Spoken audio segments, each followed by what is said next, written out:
সংবিধানের পঞ্চদশ সংশোধনীর পুরোটা নাকি আংশিক বাতিল হবে এই নিয়ে কাল রায় দেবেন সর্বোচ্চ আদালতের আপিল বিভাগ। আপিল শুনানিতে সুজন সম্পাদকের আইনজীবী ৩টি ধারার সুরক্ষা চেয়ে পুরো সংশোধনী বাতিল চেয়েছেন। তবে এতে সাংবিধানিক সংকট তৈরি হবে বলে জানিয়েছে জামায়াতের আইনজীবী। অ্যাটর্নি জেনারেলও বললেন, পুরো সংশোধনী বাতিল না করে কিছু বিধান সংসদের হাতেই ছেড়ে দেওয়া উচিত। সিলন টি রপ্তানিতে শীর্ষে।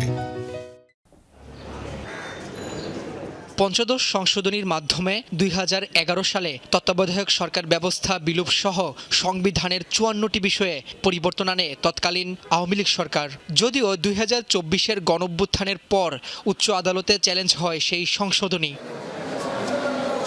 পরে হাইকোর্টের রায়ে গণভোটের বিধান, আপিল বিভাগের রায়ে তত্ত্বাবধায়ক সরকার ব্যবস্থা ফিরলেও পঞ্চদশ সংশোধনী আইন সম্পূর্ণ বাতিল না করে অন্য বিধানগুলো সংসদের ওপর ছেড়ে দেওয়া হয়। পরে পঞ্চদশ সংশোধনী নিয়ে আইনি লড়াই শুরু হয় আপিল বিভাগে। ২০২৫ সালের ডিসেম্বরে টানা কয়েকদিনের শুনানিও হয়। তৎকালীন আপিল বিভাগ রায় না দিয়ে শুনানি মুলতবি রাখেন।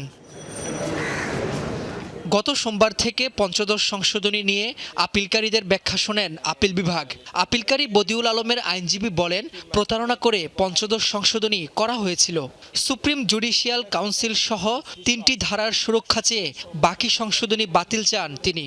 তবে ভিন্ন মত জানিয়ে আংশিক বাতিল চেয়েছে জামায়াত।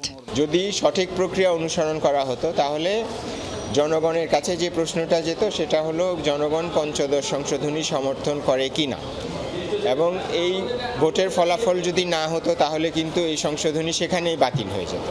কাজে আমি বলেছি, এই যে গণভোটের প্রক্রিয়াটা অনুসরণ করা হয়নি, এর কারণে পুরো সংশোধনীটাই প্রশ্নবিদ্ধ হয়েছে।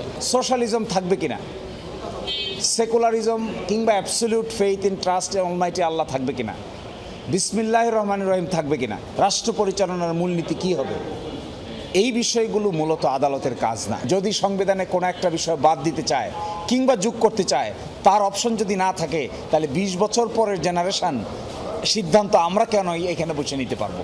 আমরা নিতে পারি না। এটি জুরিসপ্রুডেন্সে সাপোর্ট করে না। এই জন্য আমরা বলেছি এই পার্টটুকু পার্লামেন্টের উপর ছেড়ে দেবে, আর বাকি পার্টটুকু সংবিধানের সঙ্গে সাংঘর্ষিক যে অংশটুকু, এটি আদালত সিদ্ধান্ত গ্রহণ করুন। অ্যাটর্নি জেনারেলও বললেন, পঞ্চদশ সংশোধনীর কিছু কিছু বিধান পরবর্তী সংসদের হাতে ছেড়ে দেওয়া উচিত। আমাদের সাংবিধানিক মৌলিক কাঠামোর পরিপন্থী যদি কোনো সাংবিধানিক সংশোধনী হয়, তাহলে সেটা যে হাইকোর্ট ইতিপূর্বে ৮ম সংশোধনীর মামলা থেকে শুরু করে বেশ কয়েকটি মামলায় যে সিদ্ধান্ত দিয়েছেন, সেটা তো অবশ্যই সেটা আদালত দেখবেন।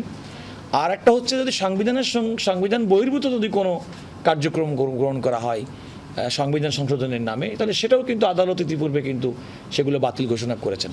নির্বাহী বিভাগ, পার্লামেন্ট এবং বিচার বিভাগ তারা স্বতন্ত্রভাবে তাদের কাজ করবে, এবং স্বতন্ত্রভাবে কাজ করার ক্ষেত্রে একে অপরের পরিপূরক হবে, কিন্তু কারো কার্যক্রম যেন আরেকজনকে কোনো রকম হস্তক্ষেপ না হয় সেটা বিবেচনা রাখতে হবে।